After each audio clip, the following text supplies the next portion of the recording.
In 2023, IDPA went through some extensive changes with their rules, allowing more flexibility of what guns could be allowed in competition.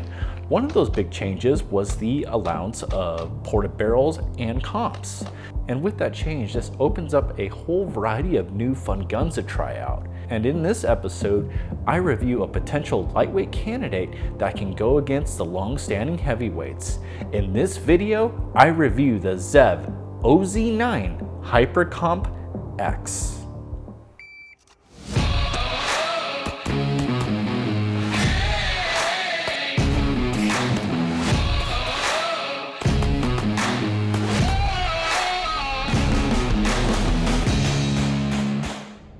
In 2019, Zev, which is a widely known aftermarket manufacturer of Glock parts, started to produce their own gun, and they came out with the Zev OZ9.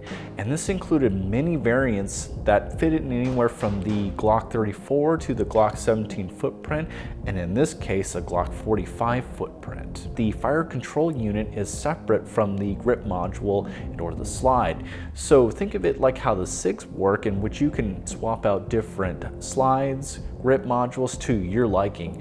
And that's what Zev did with the OZ9. All the Zev OZ9s that I'm aware of are based on Gen 3 Glocks, so you can actually swap a lot of parts from Gen 3 Glocks into this gun.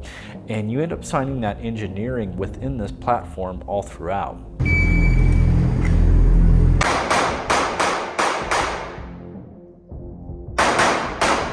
Now, why I chose to do a review specifically on this gun is because I believe it has a lot to offer with the new rule changes for IDPA. Many shooters do prefer heavier guns. I prefer is a lightweight gun. Now, the challenge with that is that the gun can be a little bit more livelier, as the heavier guns can be better for recoil mitigation. Now, when you add ported barrels to that, you end up getting the best of both worlds, in which the gun actually returns to zero much quicker because you essentially have the ported barrels forcing the muzzle to come down in recoil. And so keep in mind, what we define as a heavy gun in IDPA, especially in carry optics, is a gun that's a total weight with an empty mag of 45 ounces.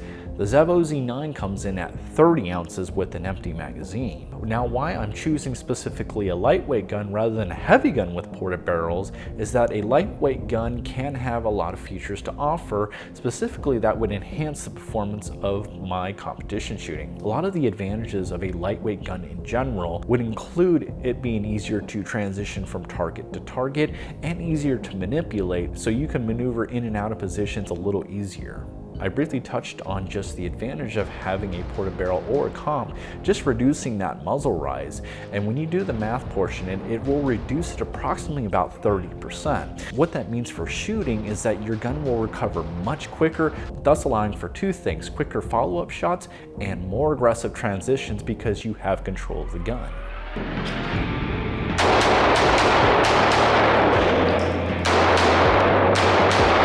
Now let's talk about the first impressions of this gun. So this particular gun is chambered in 9mm, which is what you would be looking for out of a carry optics setup for IDPA. And the footprint for this gun is particularly very similar to a Glock 45. The slide and barrel length is about Glock 19, yet the frame size, thus making the X in it, is about the size of a Glock 17. Now, the grip module on this is actually indicative of a 1911 grip angle, and so that gun in your hand feels like a full size, yet it's compact. What you get with it are two Magpul magazines, and I'm not the biggest fan of Magpul magazines, but to be fair, they've been fairly reliable for me. It's just that you wouldn't expect that out of a gun with an MSRP of $18.99, and of course all the instruction manuals that go with it. Now, the particular gun here, I have a color scheme of being black, and you pull the barrel back here, and it's actually this 10-color bronze color, which is very appealing and contrasting to the whole setup. So it's very distinguishing. When you look from the top of it, you definitely can see that you have ported barrels. Now, the placement of the optic is incredibly low, and as if you've watched many of my other videos, I really do like it when guns are milled to keep the optic low in the gun. And again, the reason for that is that there's less exaggeration in the dot as it's recoiling around. And now, one thing is too, is you do have sights on this gun. I would probably call them the backup sights if everything else failed, because they are fairly low in there. You would probably not be opted to use it. You'd probably be using your index long before that you would use the, let's just call them co-witness sights. The front sight is blacked out, and that makes a lot of sense because you have these ported barrels up top here blowing gas through here, which if it had any fiber in it would either melt it or black it up to where it would end up being the same result. So if you did want to run this in an iron sight setup, you could. Zev does have a fill-in plate in there that fits in there nicely, so you could run this in irons. For the purpose of what they intended to be as a co-witness setup, it's definitely as a last resort, and if you really wanted to shoot something far away, because they are barely visible. And as you start to manipulate it, you know, most other guns that try to take on their version of the Glock tend to keep the characteristics about the same. What's different about the Zev OZ9 is it's their own design and their own frame, is that the frame to slide fit is incredibly tight. The tolerances on this gun are nice and snug throughout, and what you feel is when you're holding it is that you have a nice quality gun.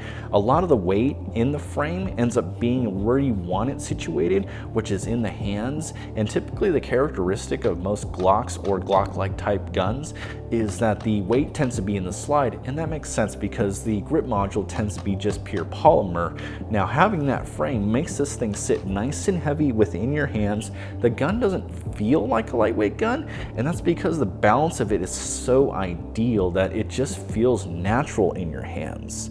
It doesn't feel too light, but it feels like that you can manipulate this thing and transition just on point as you need it to. Now, I briefly mentioned that the grip prior is in a 1911 grip angle. With Zev being this a modular platform, you do have different options. If you wanted to go with a more compact type grip, let's say the size of a Glock 19, they do offer that. But what this is their X grip module, which takes about the size of a Glock 17 with that 1911 grip angle.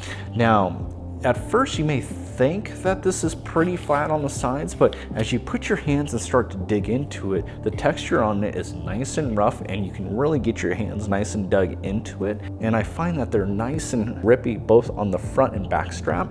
There are grooves on the front for where you can place your middle finger here, and that's a nice indexing point to really find where you need to put your hands on this gun. The extended beaver tail is also nice. If you'd watched my Glock 45 video, talked about how I'm not the biggest fan of Glock bite, but this is a gun I've put well over 1,500 rounds through, and as well as my other Zev OZ9s have not had that issue. And I'd attribute that to a slightly wider beaver tail on the rear, the general width of the beaver tail, and as well as the length. So let's talk about the trigger. Now, what you end up getting is Zev's top line elite trigger out of this, and it's nice. It's firm, it's predictable, it's just got a little bit of creep, and then a nice firm wall into a break, into a fairly aggressive reset. And if I had to compare this to a factory Glock Gen 5 trigger, it actually feels just a tad smoother, but that wall is equally as refined. Now, I've shot other Glock Gen 3s, and that's where they're more apples to apples in comparison. What I've learned is in those guns, they can feel more rolling light. With this one, you actually get a nice defined wall to actually land on as you're going through the light amount of creep through it. And what it ends up pulling at from the factory is about 4.5 pounds, which is about ideal for a competition gun.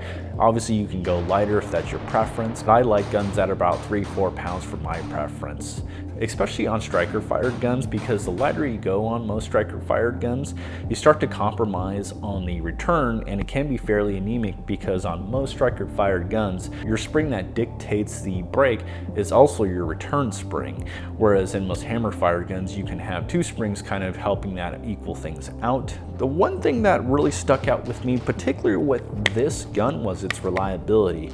I actually had two Zev OZ9s prior to having this one, and I did actually have extraction issues with both of them.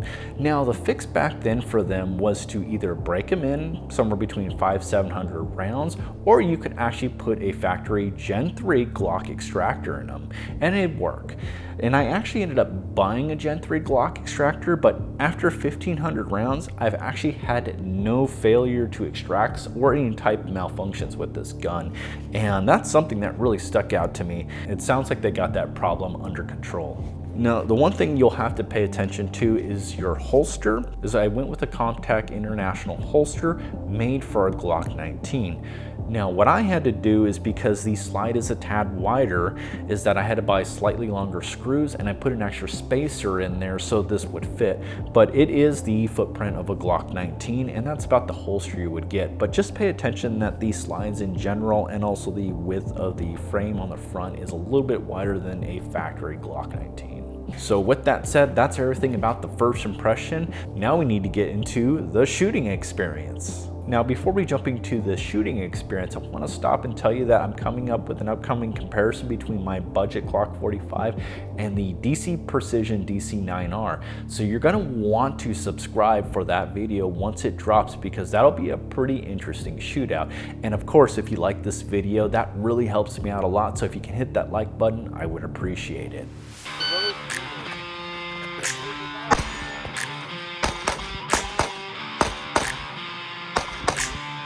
Now, owning two Zevs prior, I was familiar with the Zev OZ9 experience in general. When you shoot them back to back to a factory Glock or even a fairly modded up one, you'll notice that this gun has its own distinguishable characteristics. It's a fairly soft shooting gun, and it doesn't recoil much due to the design of a low bore axis. So it does have a distinguishing shooting characteristic in comparison to a Glock. That's definitely what makes it stick out, and then you start to actually say, hey, this is what I'm starting to invest in.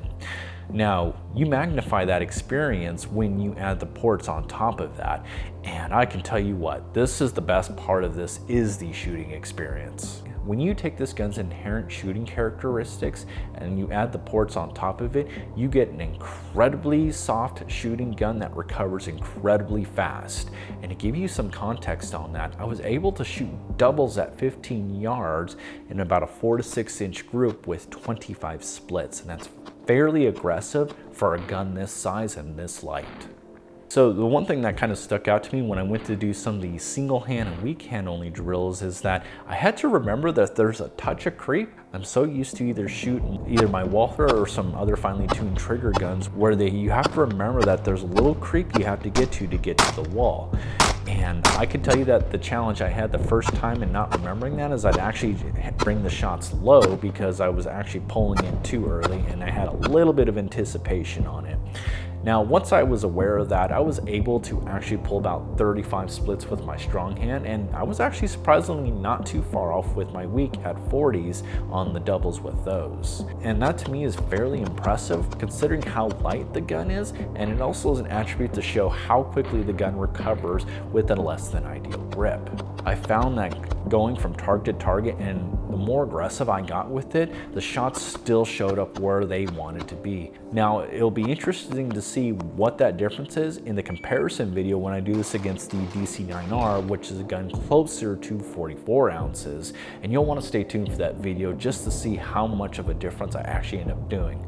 But the big thing is when you're doing transition is how confidently you can go from target to target.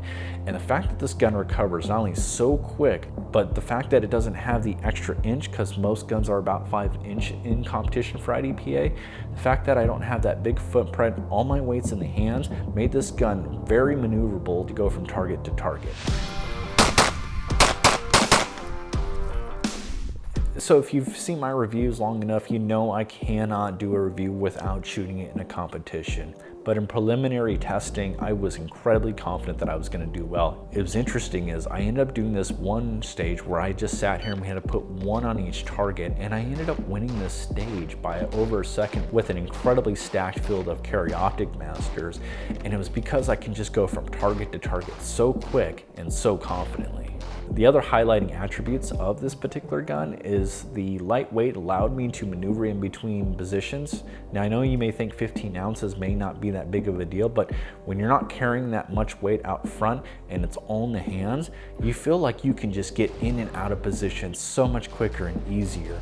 Especially if you want to get around a wall much earlier, you could. And I found that my entries and exits just made me feel more confident because I wasn't carrying around what felt like a heavy gun.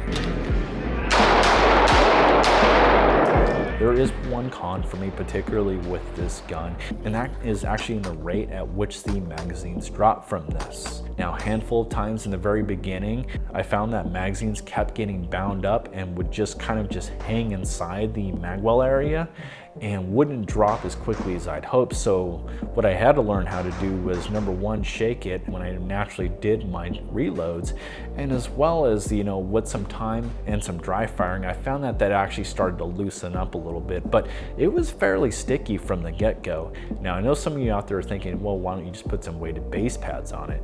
Can't do that in IDPA, with the exception as long as it's not more than 1.5 ounces from the factory, and the mag poles that come with it are fairly light.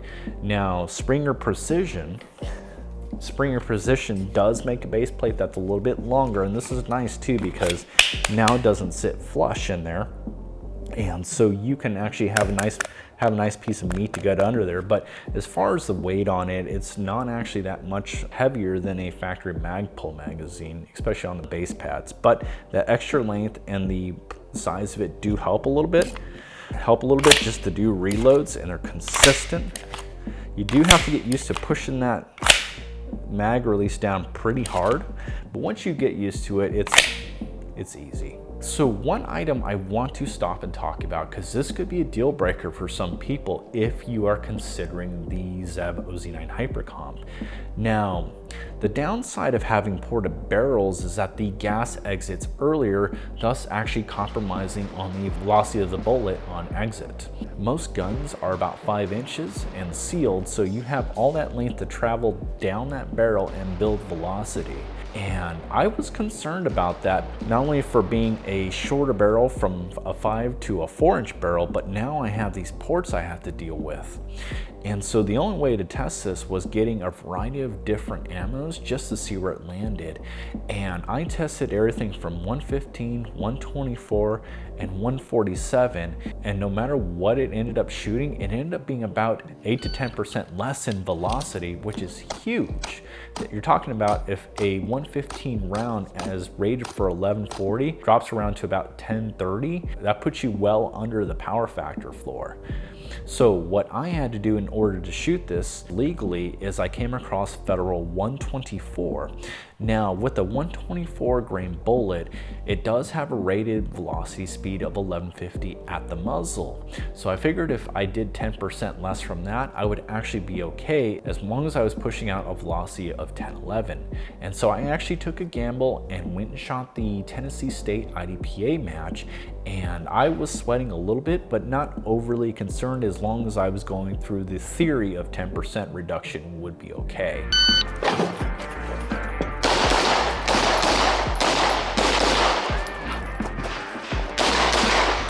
And it ended up being fine as it went through at 1043, making this power factor around 129. So if you go with this platform, you may have to consider either loading hotter loads or buying higher velocity rounds. And I can tell you from a shooting perspective, it really doesn't compromise much having hotter ammo in this gun because you do have the ports, and putting more gas through the ports just makes them work a little harder. I found personally that I didn't compromise anything in my shooting experience. If anything, it was nice to actually have rounds fly through the gun a little bit quicker.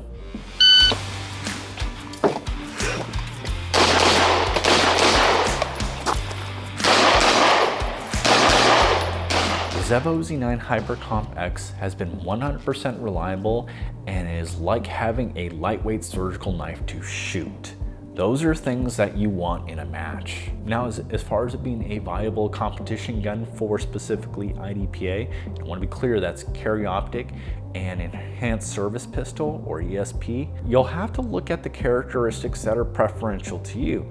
Do you want a gun that is lightweight, balanced, and returns to zero quickly?